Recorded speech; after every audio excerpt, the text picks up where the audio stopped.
नमस्कार, कार्यक्रम नजरिया में आपका स्वागत है। मैं हूं साक्षी सभरवाल। प्रकृति मानव जीवन की आधारशिला है।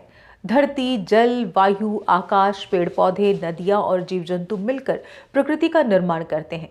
प्रकृति केवल जीवन देने वाली शक्ति ही नहीं, बल्कि हमारे अस्तित्व को बनाए रखने में भी अहम भूमिका निभाती है। इससे हमें भोजन, पानी, हवा, औषधियां और रहने का स्थान मिलता है। हरे भरे जंगल वातावरण को शुद्ध रखते हैं, वर्षा में सहायक होते हैं और नदियां खेतों को सींचकर जीवन में गति लाती हैं। सूर्य हमें ऊर्जा देता है और चंद्रमा व तारे ब्रह्मांड की सुंदरता को बढ़ाते हैं। लेकिन आज के आधुनिक युग में मानव ने विकास के नाम पर प्रकृति का अत्यधिक दोहन किया है। वनों की कटाई, औद्योगिकरण, प्रदूषण, प्लास्टिक का बढ़ता उपयोग और जल स्रोतों का दूषित होना प्रकृति के संतुलन को बिगाड़ रहे हैं। इसका सीधा परिणाम जलवायु परिवर्तन, प्राकृतिक आपदाएं और बीमारियों के रूप में सामने आ रहा है। आजकल जब प्राकृतिक आपदा आती है तो ऐसा लगता है कि ये कभी समाप्त नहीं होगी। हाल ही में हिमालयी क्षेत्रों में स्नो अवलांच और लैंडस्लाइड की जो घटनाएं हैं लगातार बढ़ रही हैं। भारी बर्फबारी से सड़कें बंद हो जाती हैं और घरों, किसानों और पर्यटकों को जानमाल का नुकसान उठाना पड़ता है। वहीं बरसात की अगर बात करें तो बरसात के मौसम में अचानक लैंडस्लाइड और नदियों का उफान गांव और कस्बों को तहस नहस कर देता है। पृथ्वी का औसत तापमान बढ़ने से गर्मी की लहरें और अत्यधिक सर्दी जैसी घटनाओं में वृद्धि हुई है। गर्मी के दिनों में पेड़ पौधे, जल स्रोत और जीव जंतु भी प्रभावित होते हैं।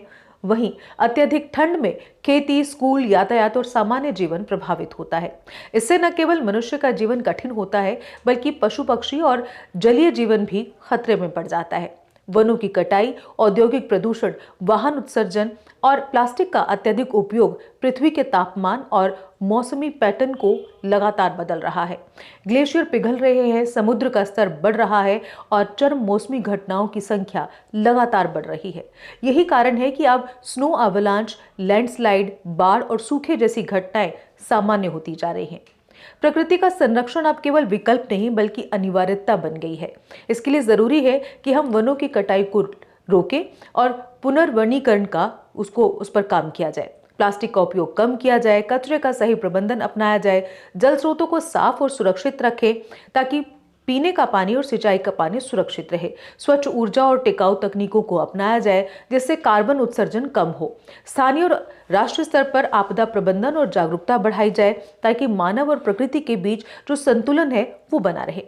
आज समय की मांग है कि हम प्रकृति के महत्व को समझें और उसके साथ सामंजस्यपूर्ण जीवन जीना सीखें।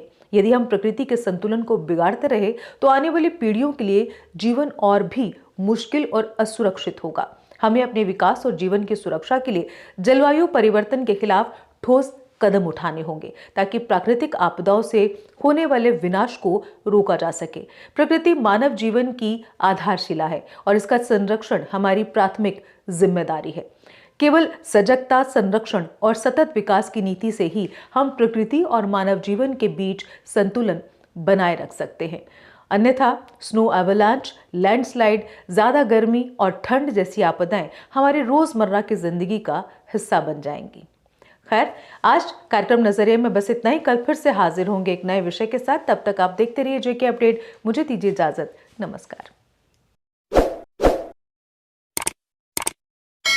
जम्मू कश्मीर की खबरों के लिए जुड़े रहिए जेके अपडेट के साथ।